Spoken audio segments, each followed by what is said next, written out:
Giovanni, welcome to Talk Python to me. Hello, Michael. Thank you for having me on the show. Yeah, it's great to have you on the show. Um, Thank you.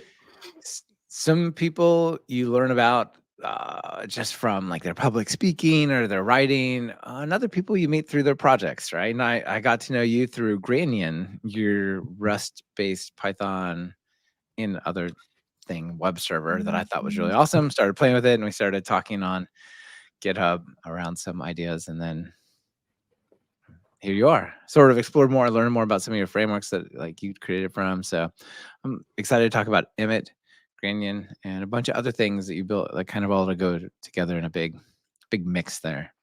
Yeah, I'm excited as well. Yeah, it should be a lot of fun.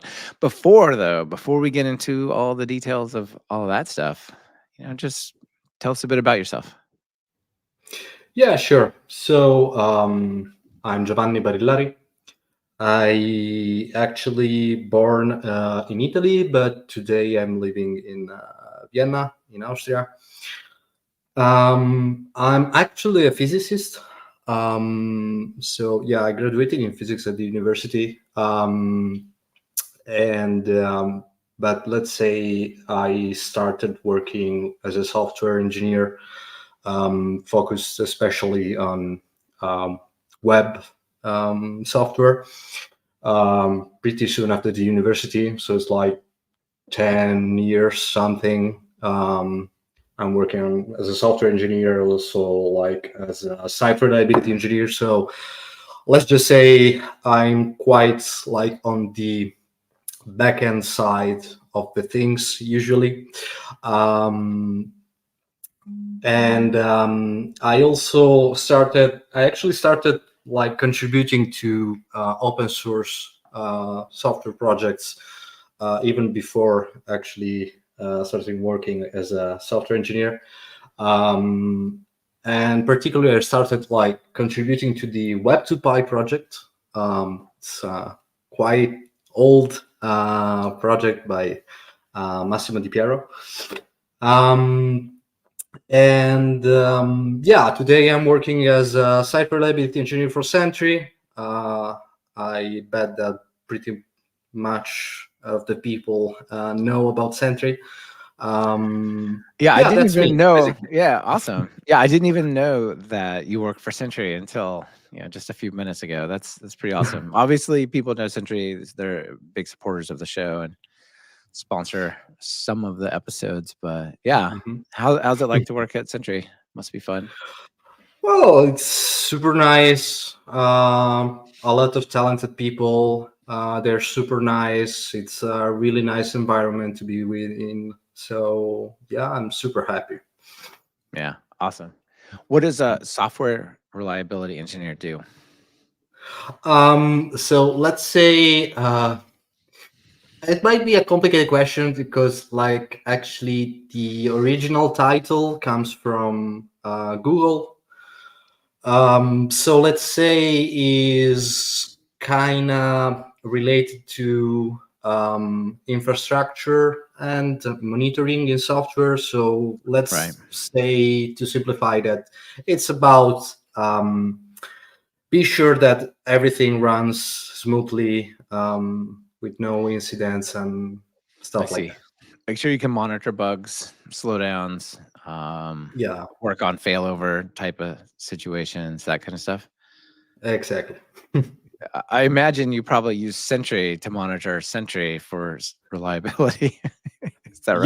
Yes. We have this project called like Sentry for Sentry, which is like a separated Sentry instance that monitors the actual SaaS instance of Sentry. That's pretty interesting because, of course, if Sentry went down, you're using it to monitor it. Like everyone else uses Sentry to monitor their thing. Then it's not about when their code goes down, it doesn't affect it. But when your code goes down, it might actually affect your ability to know that it's down. So a separate copy. Exactly. That's wild. Okay, I hadn't even thought of that. Yeah. Super cool. All right, now, first of all, there's a little bit of love out in the audience for your whole larger project, Emit. So Tushar says, "Did you say Emit? Emit is amazing," which is super cool. tools like that. Encourage him to work on his dev tooling, which is really great. Before we get into the details of that, though, like why create another web framework?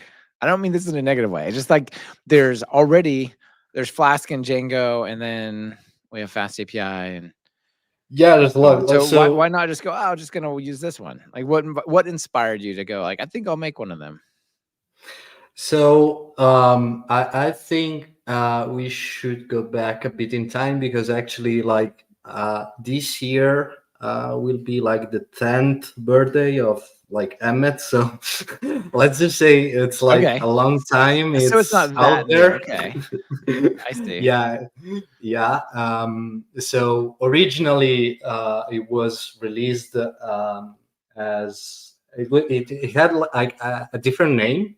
It was called WebP, and I changed the Okay. name in 2020, I think, like with the when I moved from synchronous paradigm to the asynchronous one. So let's say at the time I designed WebP, so the original version in 2014.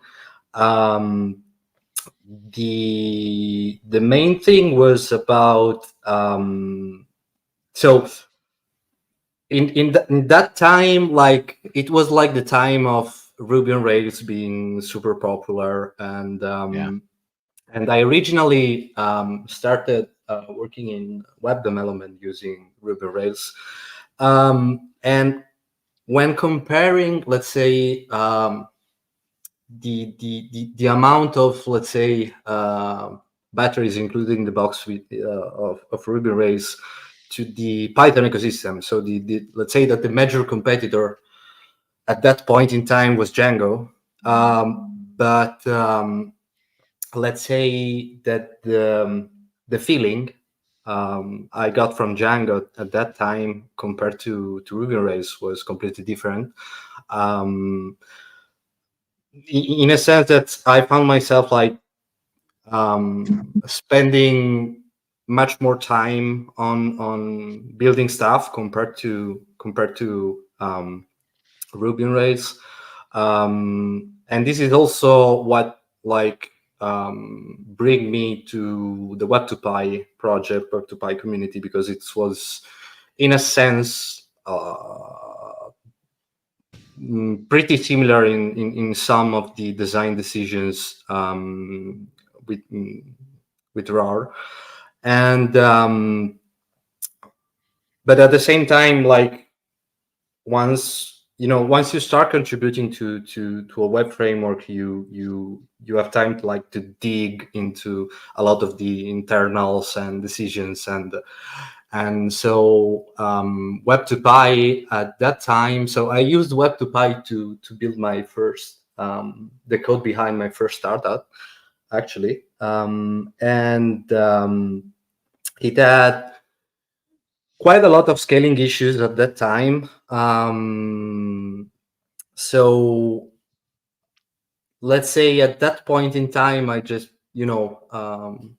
was looking out for the options, and I started like digging into the code internals of Django and also Flask,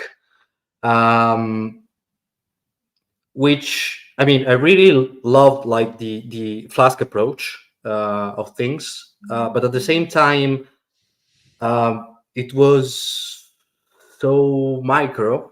I mean, like Yeah. to build an actual project, it required like to have like tons of extensions and other pieces, let's say other libraries to add to the project. That yeah, I think like I ended up just saying, okay, let's just rebuild Web2Py the way I want it, and that's eventually how WebP came out, and today Emmet. Yeah, that's pretty much the story Yeah. behind it. Okay. Yeah, I didn't realize it went that far back. How about Granian? Is that newer? Yeah, Granian is, I think, like the first Public release is like from 1 year ago or something. Yeah, and because I learned about Emmett through Granian, and like, oh, it's kind of Mhm. probably all the same project. I didn't realize the history. Mhm. Why the new name? Why Emmett? So the thing was that to support, let's say, the upgrade um, between WebP and Emmet. So since like all the interfaces has to be changed to support like async Hmm. code, um, the idea was to provide, let's say, a quick way to do that, meaning that to make it possible for developers to install like a new version of WebP and getting like everything broken Hmm. because of the new interfaces. So yeah, I just decided to changing the interface and also changing like the package name in order to say, Sure, I okay, if see. you want to upgrade, you can upgrade safely. It's like a Otherwise, you can stick. it's like a super mega version change. Not only you change the version, but you change the name. Yeah, I see. exactly. That's interesting. All right. Well, let's dive into it. So I like the title, Emmet, the web framework for inventors. And yeah, maybe give us a sense of like what are some of the core features of Emmet, and what are your goals with building it from an So API perspective? the idea was to have like all-in-one, let's say, framework to build web application, all-in-one, let's say, in a sense of, again, when the project actually started. So like even 10 years after that, I still usually prefer to develop web projects without relying too much on front-end frameworks. So this is like a big, let's say, preamble to the thing. This is originally from an era where like front-end web framework didn't exist. Like I think it was just Angular JS and maybe Ember at that time.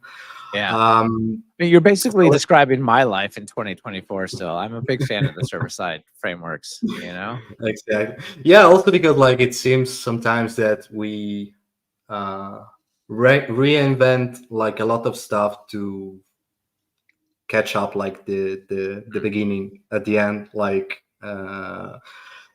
yeah, I felt like all of the theme about server side rendering with front end frameworks and server side render components and all that kind of stuff. So sometimes it just feels we're getting back to the origins, but yeah. So yeah, the idea behind Emmet is to have like all-in-one solution to develop web applications. So you have um, all the standard features you have with the web framework, so like routing and middlewares and that kind of stuff. You have an ORM, you have a templating system, plus a few, let's say, tools embedded with him. So, for instance, it's very easy to use, I don't know, sessions or to have an authentication system. It's all like provided inside the box. So yeah, the idea was to have like, let's say, a battery of tools like in one place to do the most common things when you start developing web application. Um, Yeah, very nice. So, yeah, like you said, it has an ORM built in, and it feels, I guess, SQL Alchemy-ish in a sense, but not exactly the same. Or Django ORM would be, another way, in some ways there. Um, yeah, I think it's more near to to SQL Alchemy in that sense. mhm. You tend to have like an API for using Python objects to build queries rather than how to say, use like a lot of strings attributes, like you usually tends to do in Django. Yeah, I mean it's more close to SQL alchemy in that sense. I think like the major difference with the RMs out there is that it the model class you defines are not like so when you, for example, select records from the database, the single, let's say, rows you select are not instances of the model class. So let's say like the model class acts more like management class. Yeah, schema definition sort of thing. Yeah, I mean, it has like a lot of helpers on top of that. But yeah, I think like it's definitely the major difference between like, I think like the vast majority of ORMs out there for Python, when you usually have like the model class, which is also like the class of all the records you select and work on from the Yeah. database. So what do you get back in this world here? Sorry? What do you get if you do a query? Like in your example on the homepage, you have a time So, traveler. So what do you get back when you get a group of them, a set of them? So you get like a different class. So there's like a separated class. Every model has it's called like row class. So it's an instance of that class. And this design is mostly made for two reasons. Like the first one is performance, in a sense, meaning that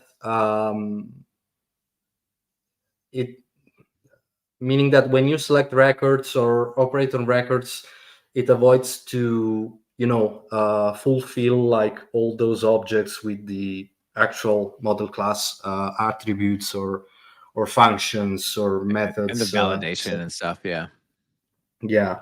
And on the other hand was also to kind of remind to the developer that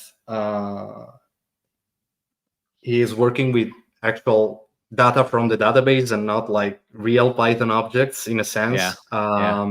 Which is, I think, like in the years is like the first reason why people tends to object against ORMs. So yeah, those two were the main reasons behind this design. It's something like in the between of an ORM and just some database abstraction tuples. layer. Yeah. Yeah, absolutely. I like the query syntax. People visit the homepage, you'd see something like time travel dot where, then lambda of t goes to t dot returned equal true.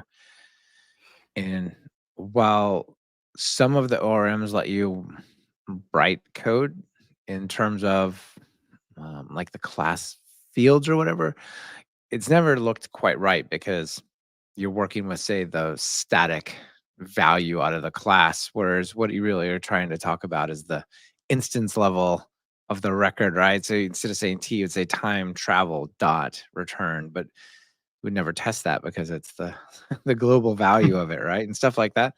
Or you just use strings, which is basically, in my mind, no good.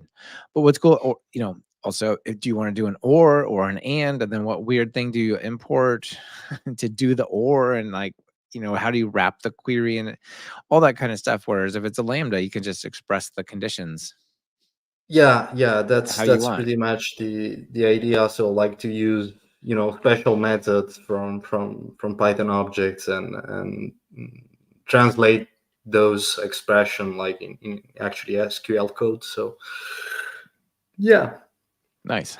Yeah, I for my apps, I have a combination of Beanie and Mongo Engine, depending on which when you're talking about it. And for Mongo engine, you do things that are pretty funky. Like if you want to say greater than, you would say like time travel dot, I don't know, it doesn't have a value, but age. Let's say there's an age on it. Like time travel dot age underscore GT equals value. And you're like, well, it's not equal to it, and it's not that's not the name of it, but okay, that I guess that means, you know what I mean? Like there's a real weird way it's like jammed into a syntax, whereas like here you say greater than whatever, right? Yeah. It's like the same of it's one of the things I dislike still today of Django or in that sense. I mean, it has like a lot more capabilities, because for instance, like when you want to represent like complex queries, it tends to be more powerful in that sense, meaning that special methods are limited. So at some point you start making, custom methods. So like, I don't know, starts with, like for in a example. set, starts with, or in this set, or the set includes this and something like that, right? Exactly. So I think, there are pros and cons in both, let's say, approaches. Yeah, cool. All right, so we have a lot to talk about, even though all this code fits on one screen. The other part is to define an endpoint. This is about an API, right? So you have an async def, which is awesome. Supports async and await. I think is super valuable. One note is that the RM is still synchronous.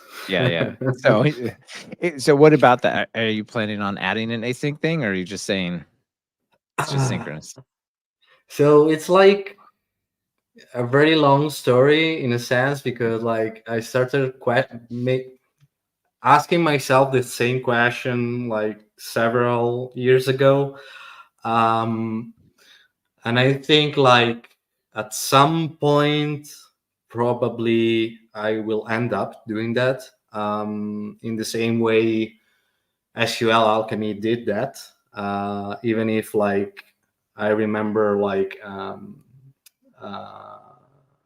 a super nice blog post from the author of SQL Alchemy, stating that asynchronous code and databases are not the best way to use that. So let's say like in the last few years, I just waited in a way to see what everyone else was doing. But I think like at some point it will be inevitable in a sense. I just don't feel the time has come yet. Okay. So we'll see. Yeah, cool.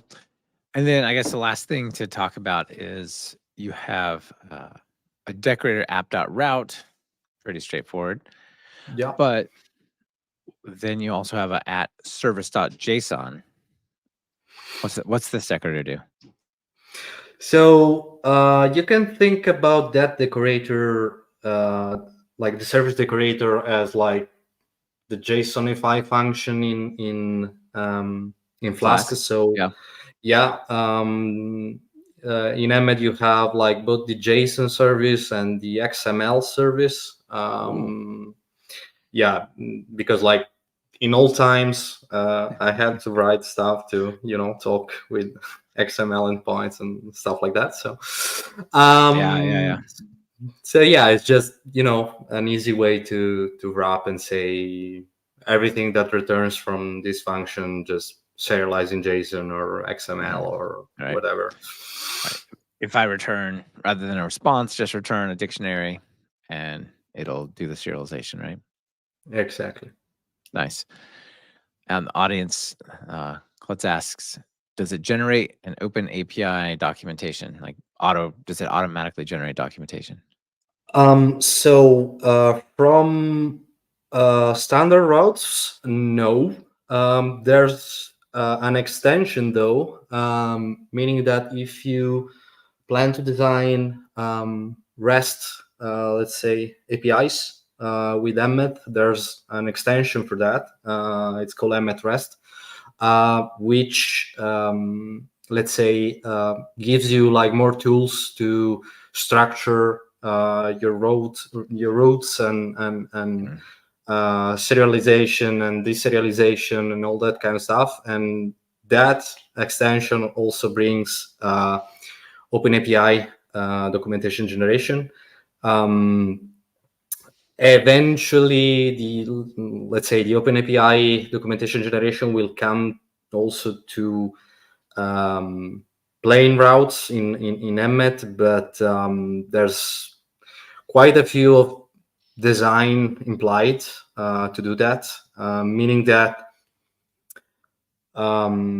it's like not designed to have a strong type system, because again, it comes from the days where like That didn't typing exist. was not yeah. So let's say that for instance, for frameworks like FastAPI, which are practically designed on top of something like Pydantic, so you have like a strong typing system, so everything that comes in and out from the majority of routes you write has types, and so it's really easy for the framework to inspect the code and understand what's going on. On let's say general frameworks like Emmet, where you might have like, I don't know, HTML routes or other kind of stuff going on. There's no, let's say, design behind that to support in the first place like strong typing. So yeah, making like OpenAPI documentation out of standard Emmet routes involves like quite a lot of decisions. So yeah, we'll see. Yeah. Okay. Yeah. Very cool. Yeah, we'll come back and talk about Emmet REST in a minute. That's one of the fun things. It also has WebSocket support, right? Yep, absolutely. Okay. WebSockets are these things that I'm always like, man, they're so cool, and you can do all this interesting stuff. And then I never, ever have a use case for it in my world. I just haven't yet. And so I'm like, well, they're very cool, but I don't have it yet. Yeah. So I mean, I'm not building Slack. Yeah, the thing is that usually, like when you work with WebSockets, it's also pretty common that you need like some broadcast facility. Yeah. So usually you want to do channels or that kind of stuff, which usually tends to involve like other software, like you usually have Redis or something like that in order to, since Python is not exactly good in let's say managing threads or communicating across different processes. That's probably why it's not so easy in the Python world to actually rely on WebSockets a lot. I don't know, for instance, if you take like languages like, I don't know, Elixir, or you have like tons of stuff based on the fact that everything is actually communicating over sockets. So yeah. And I think like one single thing to say on WebSockets,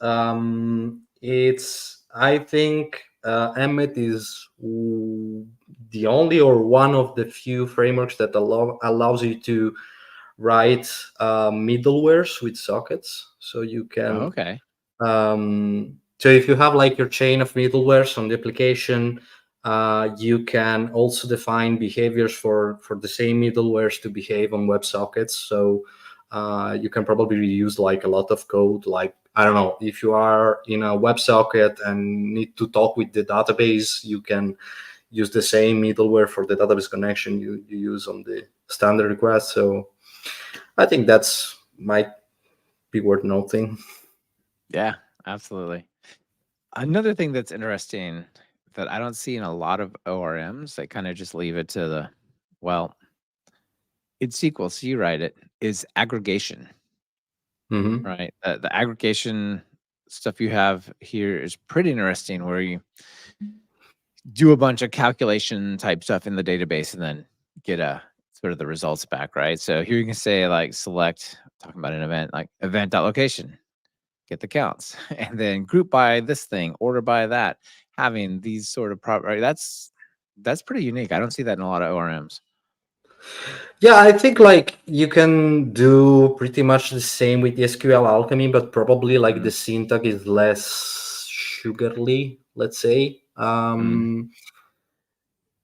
Yeah, I mean, like again, this design comes from the fact that with my first startup, we had to do like a lot of aggregation over the database, and so yeah, that's why Yeah, yeah, I wrote all of that, you know, to yeah. That's cool. clean code. Yeah, nice. I'm familiar with it from all the MongoDB stuff that I've done. That like that a big aggregation pipeline Yeah, over there as well. I'm also familiar. Like, I'm not a huge fan of Mongo though. Probably because like being an SRE, like making Mongo reliable is like a mess sometimes. So probably that's I think it why. depends on how people rely on it, right? Like Yeah. for me, it's been absolutely. I've run my stuff on over 10 years, and it's been perfect. However, that's because I use a lot of structured code to talk to Mongo from one tech stack, right? But if some people are just using dictionaries to talk to it, other people are using this framework, other people are using that framework, then the lack of the schema structure, I think, becomes a problem. So I think it really depends on how you Yeah, use it. But absolutely. yeah, I hear what you're saying for sure. I think that's not even necessarily a Mongo challenge. That's a document database challenge generally, right? Yeah. Just Mongo's primarily the way people do document databases. Yeah, I tended to like use it like for separated stuff. So in several projects I worked on, I had like, for instance, like the main database with Postgres, for instance, and like another database with Mongo for specific stuff. Maybe stuff you don't need transactions on, or maybe you want to store like time series data, or that kind of stuff. Yeah. So for that, I think it's really cool. Yeah, nice. All right. I guess one final thing here that is worth covering, then I want to dive into Granian as well, is the template syntax. So you've got your own template syntax that's That's kind not a of like syntax. all right, you No. tell people about it. You tell them about it. Yeah. So the templating system embedded in Emmet is called Renoir, and the idea behind it is to don't have a syntax at all. So the idea behind Emmet templating system was why. So the question I had is like, was always like, why do I have to learn a new language to write server-side render templates? Like, why Yeah, cannot and those I just languages use are the and they're very, very Python-like, but they're not Python. exactly? Yeah. So I just said, well, I guess I'll try to do just Python, wrap it in the same brackets every other templating language has. But yeah, so it's just plain Python.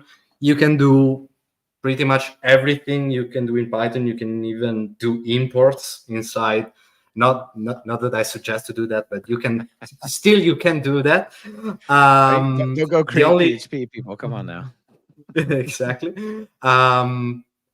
The only, let's say, major difference from standard Python code is that you have to write the pass keyword after a block of code. So if you write like a for loop or an if statement, the template engine has to know when that block ends, given that Python relies on indentation to understand like that. But in templates, you don't have like the same indentation level you have in Python. So that's the only major difference from plain Python code, plus a few, let's say, keyword added to the game. So you have extend and include in order to extend and include other partial templates, let's say, and blocks. That's it. Right. Blocks for the layout sections, right?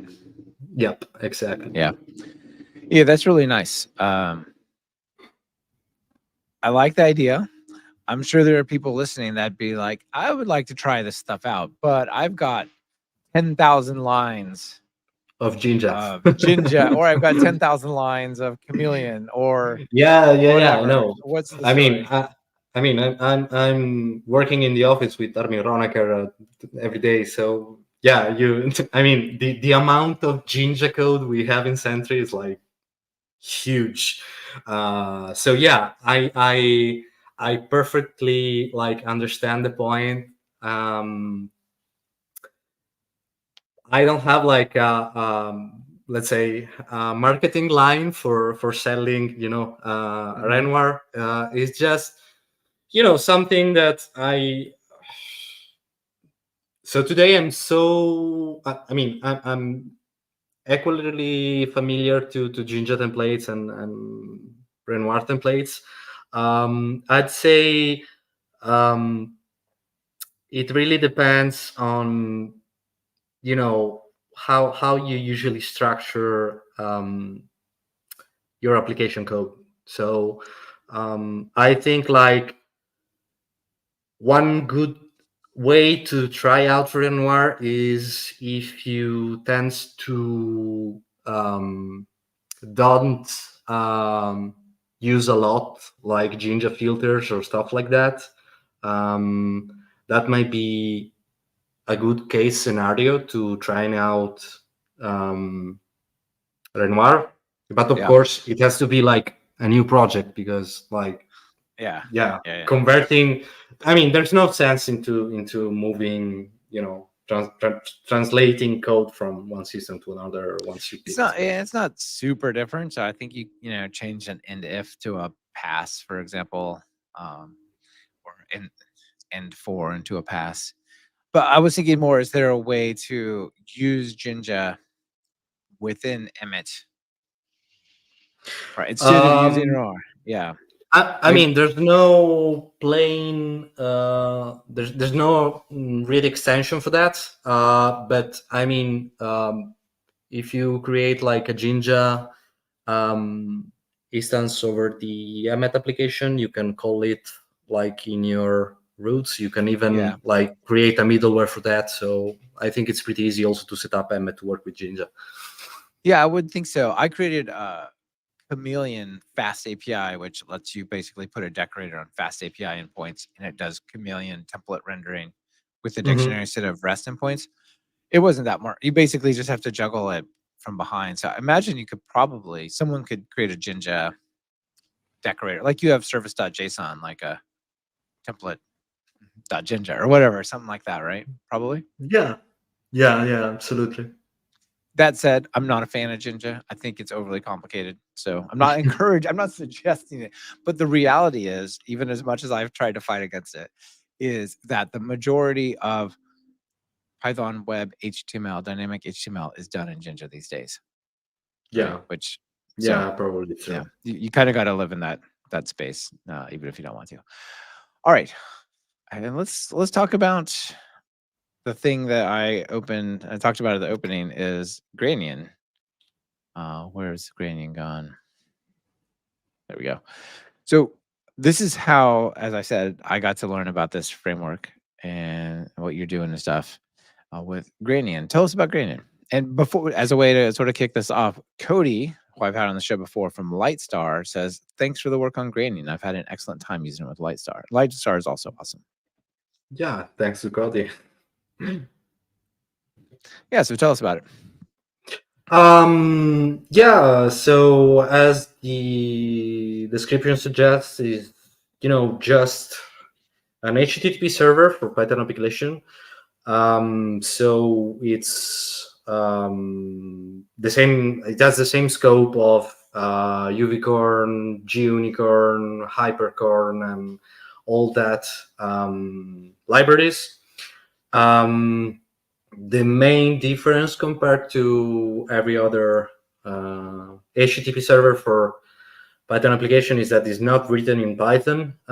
It's written in Rust, and it supports natively both WSGI and ASGI, so both synchronous and asynchronous applications. Plus a new protocol I also wrote with Granian, which is called RSGI, but the only existing framework using it that I'm aware of is Emmett, indeed. Okay. Yeah, I think there's a lot of things that are nice about this, and I have actually most of the things, including TalkPython itself, running on Granian, which is pretty cool. So cool. yeah, absolutely. So single correct HTTP implementation sounds awesome. Support for version 1, 2, and 3, I guess, when it's ratified, right? Yeah, so HTTP 3, let's say, so since Granian is actually based on a Rust library, which is called Hyper, which is a super cool library. It's like vastly adopted like everywhere in the world. Like, I don't know how many hundreds of thousands of libraries in the Rust ecosystem use it. It is used in Cloudflare for a lot of their production systems. So super strong library. But yes, it doesn't yet support HTTP 3. So yeah, I guess when Hyper will support HTTP 3, that could be easily added also to Granian. Right. That's cool. Yeah, and with these things like GUnicorn, you've then got to also integrate UVcorn workers, and you kind of have a lot of stuff at play, right? So here, you've just got one thing, which is cool. Yeah, I mean, like, I tended to find annoying the fact that if you want like to squeeze out like performance out of UVcorn, you usually need to pile up different libraries together. Like, oh wait, I need to add the HTTP tools dependency, so it can use like the C written parsers for HTTP.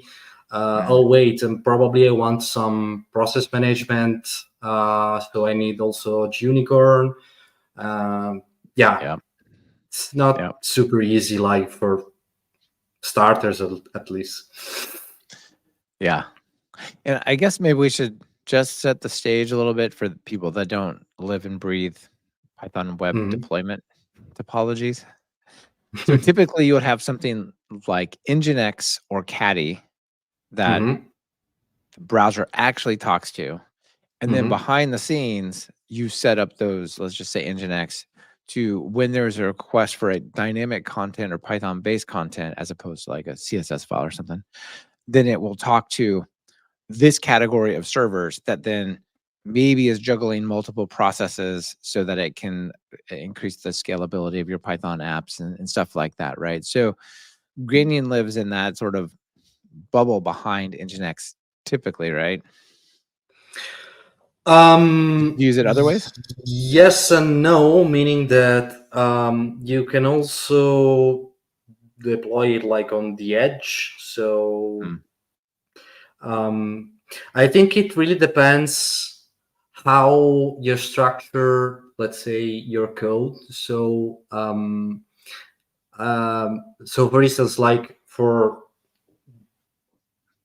Vue applications, like in Django, we tend to, I mean, we often like offload, let's say, static file serving to Nginx, since we already have Nginx somewhere. relying on some, headers we send to the response that Nginx actually parse and understand what to do. So if in general, so if you don't need like that kind of optimization, let's say, you can still use Granian like even on the edge, because I mean it supports like SSL, it supports like HTTP2 directly. I mean, having Nginx above Granian makes sense only if you want to route something out of Granian and not serve it from Granian.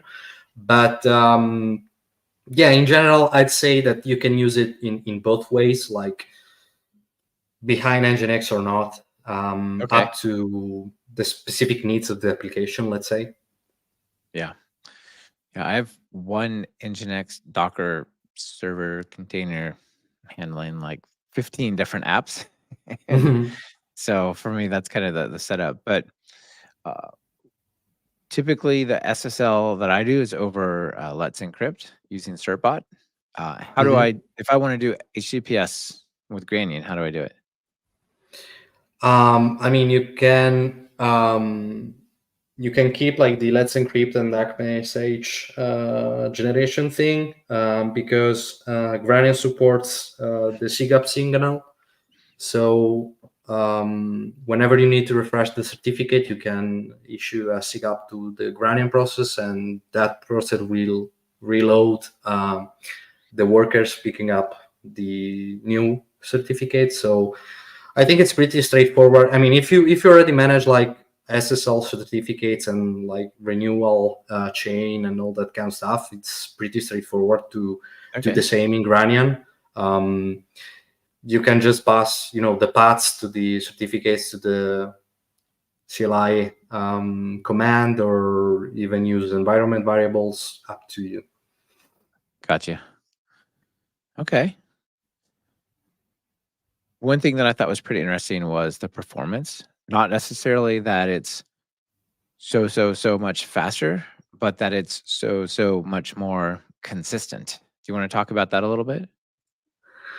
Yeah. So I think if you want to show to the YouTube audience the comparison thing, you find the link in the bottom of the page, because the first page of benchmarks in the repository contains just benchmarks Got it. of Granian itself. Whereas in the versus page, you can find like comparison with other servers. So the thing behind, let's say, the stable keyword I used into describing like the performance of Granian was about the fact that usually when people looks at benchmarks, just look at the number of requests. Yeah. What's the Uh, max request per second you can get with this thing or whatever? exactly. Yeah.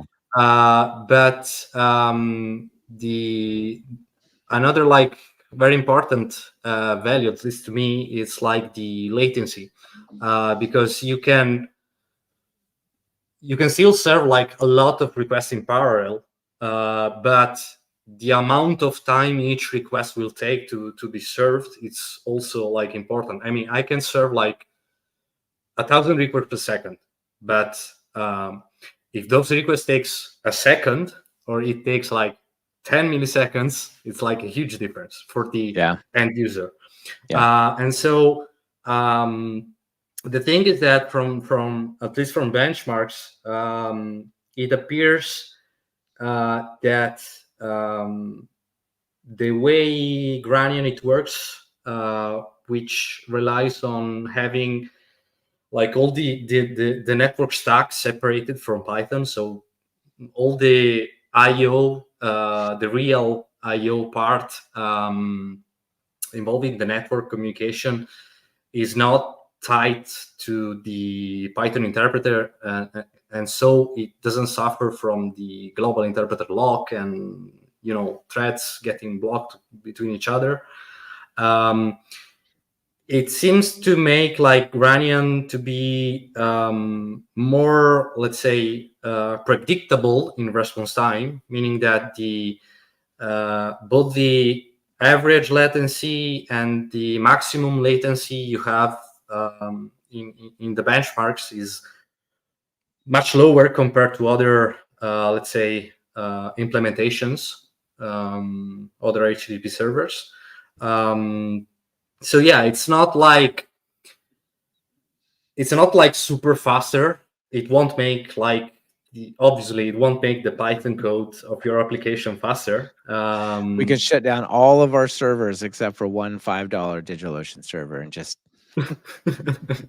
yeah, no, not really. But at least it should normalize in a way the response time of your application. Yeah. So the standard deviation of the request time is way tighter. The distribution of the request time is way tighter, even though you do seem to have generally the fastest times. But if you look at the difference of the average times and the max times, the difference is a lot smaller. It's like 2.5 times variation versus some of the other ones are many. 10x or something. Yeah, 100x for some of them. Yeah, absolutely. Okay. Yeah, that's what really I've thought was pretty interesting is, the super predictability of it. Yeah. One thing I want to ask you about is you did say it does this RSGI. You want to call it GSGI, the Granian server interface? No, whatever. It's like Rust server gateway interface. Yeah. That's what I figured. And you said Emit uses this, which is also, what's the advantage? Is there a significant advantage to doing things differently rather than ASGI or something? Would it be worth things like Flask saying, hey, should we support this if we're running on top of Granian or things like that's what I'm getting at? So I don't actually know if Flask today also supports asynchronous. With Court, they do. Okay, so Court might take advantage of RSGI, meaning that it's still an asynchronous protocol. So you have to be in an asynchronous context to use RSGI. But the main difference, let's say, between ASGI and RSGI is that it's in the how to say, the communication mechanism, or let's say the communication entities, meaning that so in ASGI you usually have two methods, two awaitable methods, which are like send and receive, and you get or push let's say dictionaries to those methods, which are referred as messages. So usually have like a dictionary which has a type key, which contains like the type of message, which might be, I don't know, HTTP request or HTTP body or WebSocket message. And all the intercommunication between like the server and the application relies on those dictionaries with specific keys and strings. And since you have like a single, let's say, interface to rely on that, and that interface is asynchronous, it also means it means two things. The first thing is that every time you want to say something to the server or to the client, you have to await for that message, even if there's no actually IO involved in that operation. So, Right, which is a for context example, switch and overhead and all of that stuff, right? exactly. So, for Yeah. example, when you sending back a response in ASGI involves typically at least two messages. So the first one is to start the response. So you instruct the server with the response code and the headers you want to send back to the client. And the following message or messages are the body of that response. The fun fact is that the response start event doesn't involve any IO at all. It doesn't use the network. So what happens in that is that you delaying the operation that you are supposed to do, which is just saying, okay, I'm gonna send some data, and these Here's some are the text. yeah. You're gonna delay that operation to the next cycle of the event loop in your Python code. So that adds like quite a lot of overhead, and I mean, I understand like why the interface is made in this way, because it's like super straightforward. It's very simple. You Yeah. have like the same interface to do everything, but at the same time, it feels very unperformant in a way, because we are wasting like a tons of like even I don't understand why do we need like to waste event loop cycles to do something that is actually synchronous code. Yeah, sure.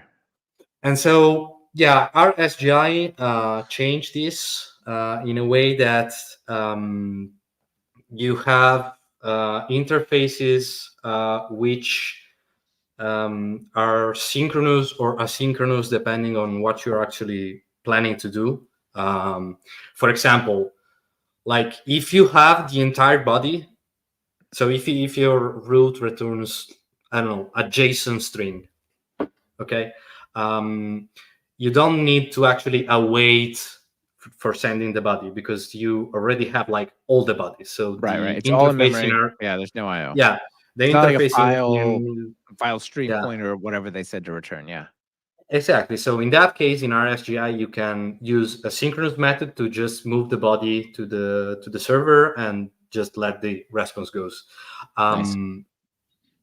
Whereas if you want to stream content, then you can use a specific interface for that in RSGI, which is RESTful Stream, and that gives you like an interface to send chunks of body or iterate over something as you're supposed to Nice. do. Yeah. So that's the major thing. The other thing, like the other reason why RSGI exists is that ASGI is designed based on the fact that the network communication happens under Python, which is something that Granian can do because can emulate because it supports ASGI.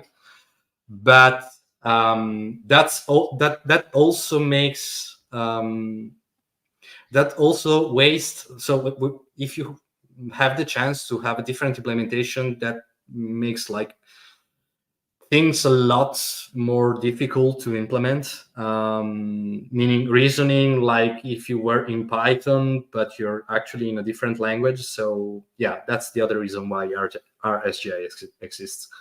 Okay. Yeah, that's very interesting. Yeah, maybe some of the other frameworks could look at that and go, well, if it's available, it's an option. Okay, a couple of things I want to talk about before we run out of time here. One is Jazzy Coder out in the audience asks, how did you validate your library following the correct spec? Did you reference the RFCs or another library, or if you can use a go down back to principles of the Unix networking programming book? And for background, interested in this approach because I'm building my own Whiskey server.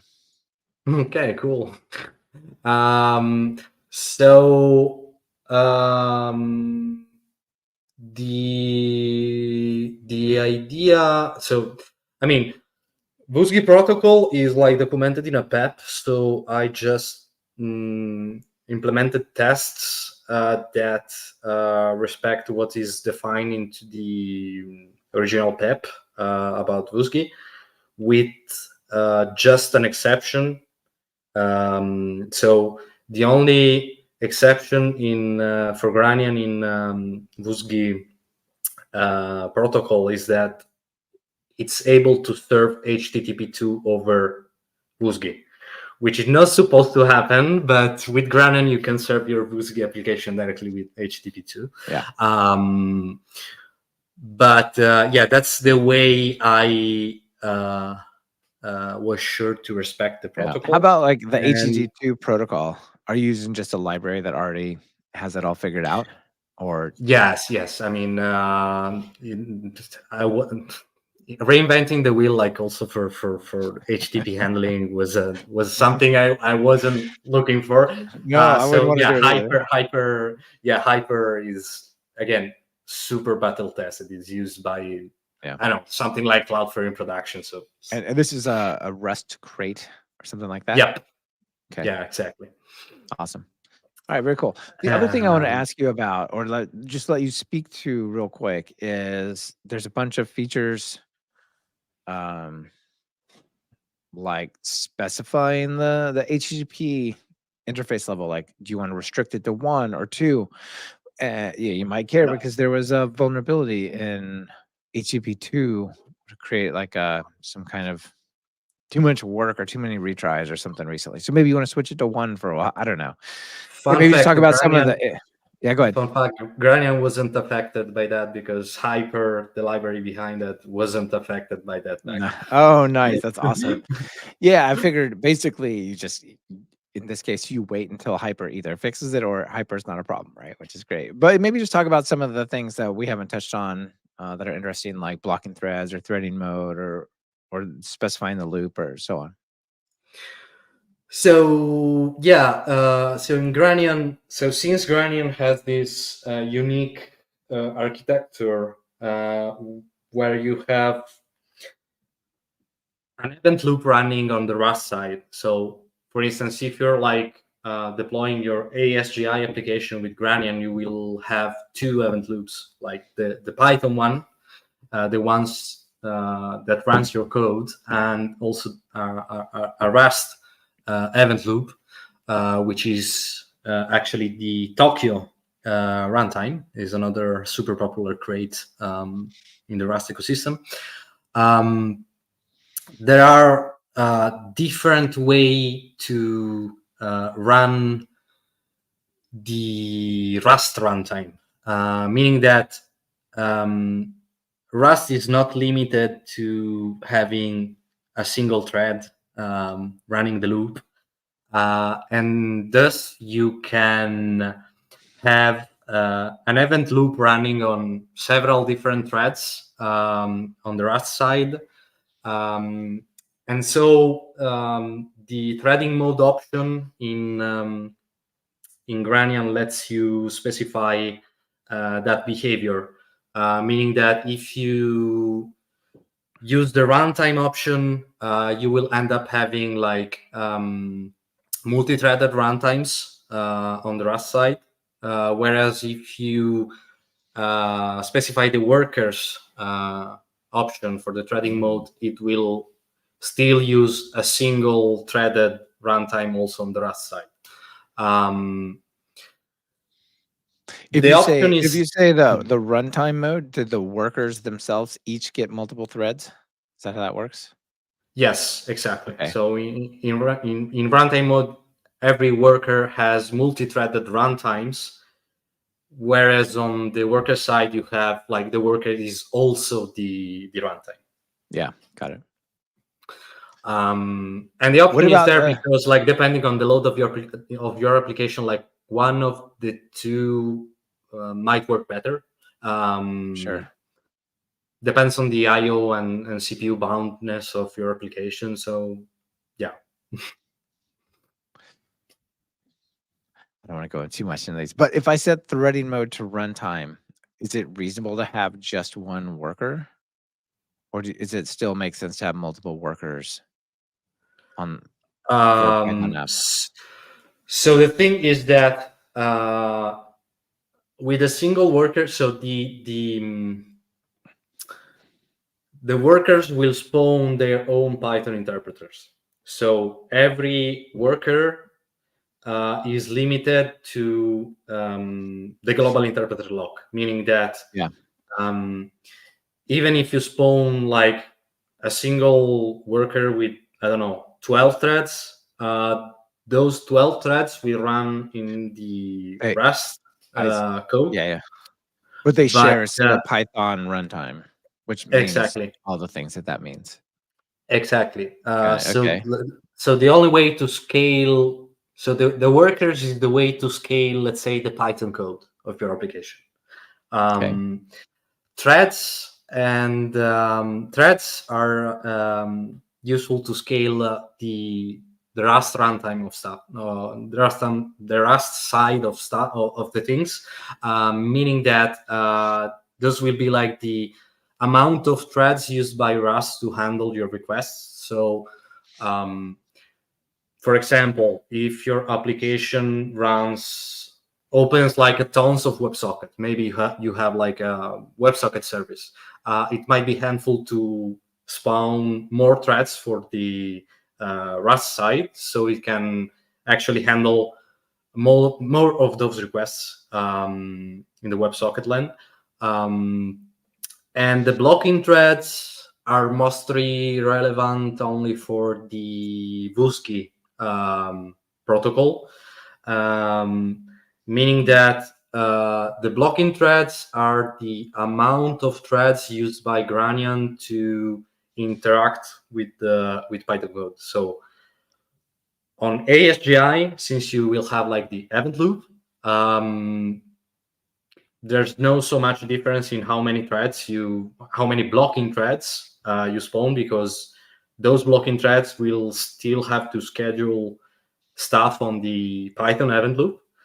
But on WSGI, since you don't have, you're not limited to the main thread of Python. So if I don't know, maybe your application is using you're using PsychoPG to connect to the database, and those libraries are able to release the global interpreter lock.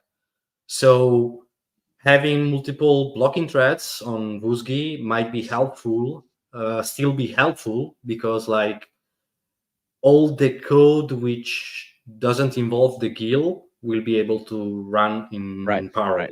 Maybe one thread, one request is waiting on a database call, which it hits the network, which releases the GIL, for example, right? Exactly. Yeah. Okay. What about this loop optimizations? This opt, no op. Yeah, that's What kind of magic is in there? That's a bit complicated, meaning that I think like writing Granian was like super helpful for me, at least to understand like the internals of Async.io in the Python world.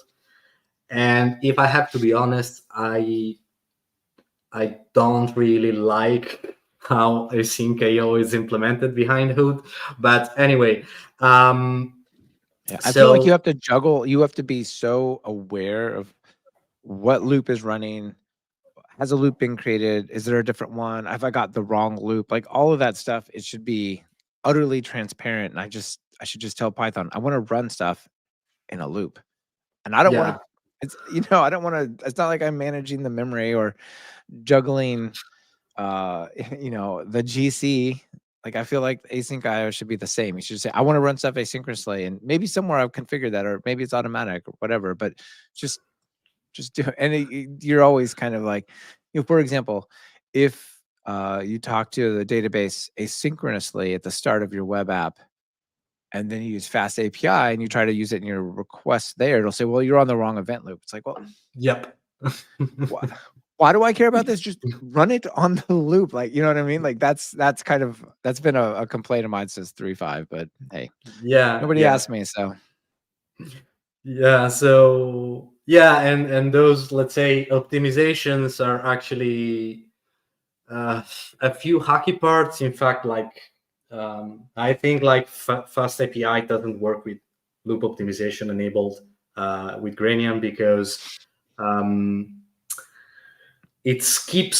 So those optimization just keeps like one of the first iterations into running asynchronous code. Um, I think going more deeper than this in details would be Yeah, yeah, okay, pretty not long worth it, right? and hard to follow. But let's just Oh, say it just keeps some steps in the task running in the envelope. yeah, okay. You can do things like specify the SSL certificates and stuff. This one right here is pretty excellent. I mean, I don't know who worked on that one, but I didn't work on. But I requested this one is the right way to put that. You can say the process name, which is nice. Yeah, yeah, If you're running multiple sites all on Granian on the same server, so you can differentiate which one is using absolutely. the memory again. And while we're looking at this, can I ask can I propose an idea and just get your feedback on it, get your thoughts? What about a lifetime management type of feature where you say after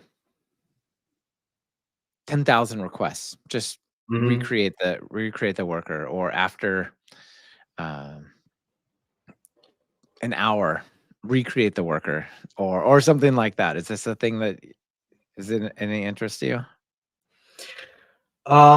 So I understand like the need for that, especially for, I think it's like one of those requests that is based on the fact of using like Busgi, or at least like it's coming more from the Django userland. Um, so I think like making a lifetime that kind of check would be kind of hard, in a sense that there's a lot like involved into the process management of Granian, because like you have the Python process, and then you have Python threads, and then you have like the Rust threads, and then you have like the runtimes, and Yeah, then yeah. so like reasoning of lifetime probably it's kind of hard. I think like the fixing like a maximum number of requests per worker is something. Uh, yeah, it can be done, let's say, pretty easily. Yeah, that issue is like is open by there's an issue for that, like open by a few times, if I Okay. recall correctly. The thing is that like in the let's say in the prioritization queue, It's not at the so top. let's say at the moment, like I'm talking with some people that propose themselves to join as a contributor on Granian, but let's say at the moment I'm still like a single main contributor, Yeah, so sure. I need to make some priority queues into Look issues after your like well-being, yeah. yeah, I think like the one which is more requested right now is like the access log. So I think like Yeah, that would be the next one, probably. yeah, sure. But That yeah, that I think honestly that's more important, the access log, than this one. Yeah, there's something changed in one of my apps, and it just all of a sudden slowly just keeps growing in memory, and I'm pretty sure I've not done anything to mhm. make those changes, and it's something in a third-party library, data Mhm. access, database, or something else. I don't know what it is, but it's just and it's fine, but it just consumes so much memory. And so I You ended up setting up some know, other thing to just say, look, after like a day, just just give it a refresh, let it refresh itself. that with Sentry SDK now we have also profiling, so you can actually look into the stacks of memory allocations, even like live on your application. So, like, if That's you true. need to debug Yeah. something like that, you can try Like with distributed Sentry. tracing or something like that. Yeah. I mean, distributed tracing APM is stuff. more like about chaining Right. together like different sources. Like this is profiling, APM. like Yeah, okay. yeah, flame graphs and stuff to see Maybe I'll put where it like does your application. it's driving me crazy. And I would love to just do a PR to somewhere and just go, hey guys, this changed. Here's the problem. Or if it is my problem and I just like, there's nothing I really changed in the core of this thing, but it seems to have started going weird that maybe I don't know. But anyway, it would be great. I'll have a look at it. Thanks. All right. What's next? What's next for Granian?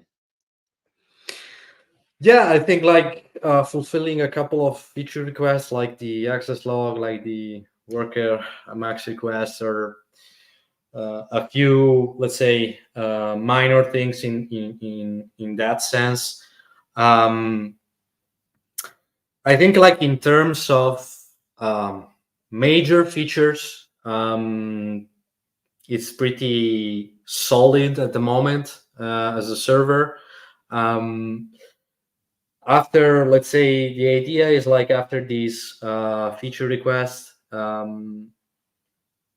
the idea was to, I mean, it's just an idea at the moment, but I'd like to, try to add some features to the RSGI protocol.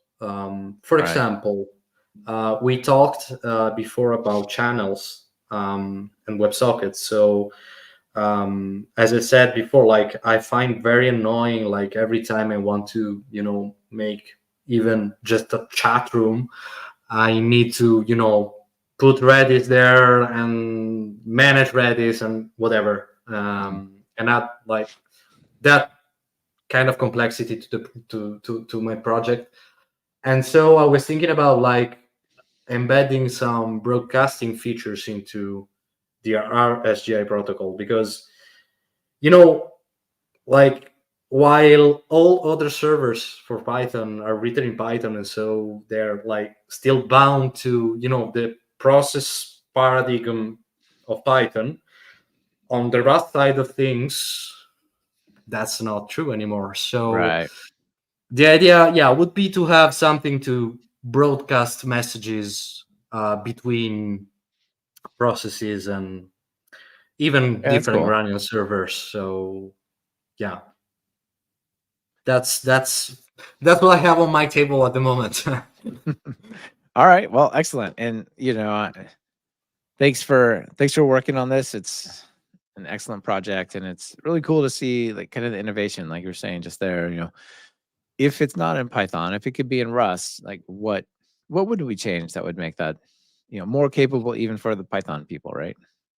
Yeah, exactly. And I think it's like the baseline philosophy of people like Samuel Colvin with the Pydantic project, like to to try to empower Python like the most, keeping like the simplicity and the syntax we all love about Python. But yeah, I mean, I think it's like a very good way of evolving even the Python language.